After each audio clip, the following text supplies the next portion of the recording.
আসসালামু আলাইকুম। কেমন আছেন সবাই? আশা করছি ভালো আছেন।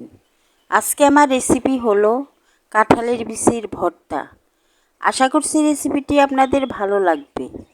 এখানে আমি কাঁঠালের বিচি নিয়েছি।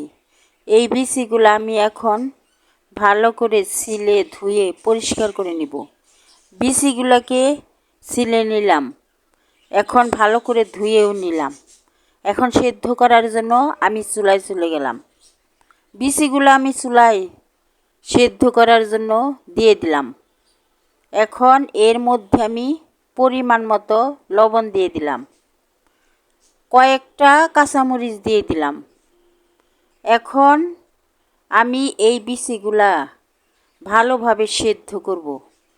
পানি যতক্ষণ না পর্যন্ত শুকায় ততক্ষণ পর্যন্ত আমি বিচিগুলাকে সেদ্ধ করব। পানিগুলা অনেকটাই টেনে এসেছে, অল্প একটু আছে। এখন এই অল্প পানিটা আমি একদম শুকিয়ে নেব। পানি আমি একদম শুকিয়ে নিলাম। বিচিগুলাও সেদ্ধ হয়ে গেছে। এখন চুলার থেকে আমি নামিয়ে ঠান্ডা করে নেব। চুলায় প্যান বসিয়ে দিলাম। প্যানে পরিমাণ মতো তেল দিয়ে দিলাম। তেলের মধ্যে আমি পেঁয়াজ কেটে রেখেছি, তা দিয়ে দিলাম। পেঁয়াজটা বেশ পরিমাণে দিতে হবে।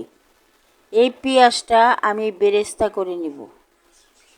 যত বেশি পেঁয়াজ দিবেন ভর্তাটা খেতে ততটাই মজার হবে। আমি পেঁয়াজটাকে এখন ভেজে নিচ্ছি। পেঁয়াজটা আমার ভাজা প্রায় হয়ে গেছে। পেঁয়াজটা লালচে কালার হওয়া পর্যন্ত আমি ভাজবো। পেঁয়াজটা লালচে কালার হয়ে গেছে। এখন পেঁয়াজটাকে আমি চুলার থেকে নামিয়ে নিলাম। যে বিচিগুলাকে আমি সেদ্ধ করে নিয়েছি তা ঠান্ডা করে নিলাম। এখন একটা ব্লেন্ডারের জার নিয়ে নিলাম। এই জারের মধ্যে দিয়েই আমি বিচিগুলাকে ব্লেন্ড করে নিব।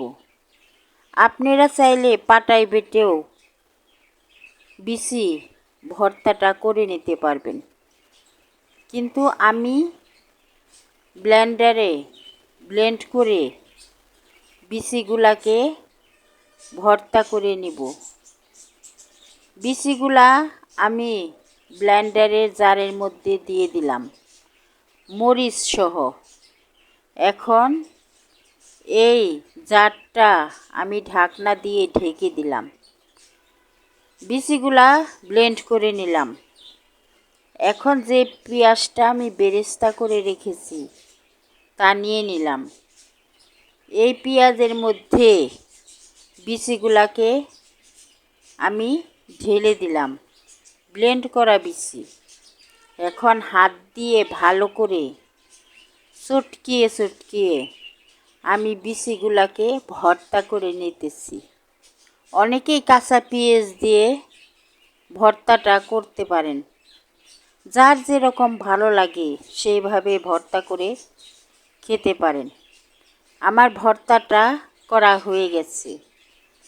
কেমন লাগলো কাঁঠাল বিচির ভর্তা?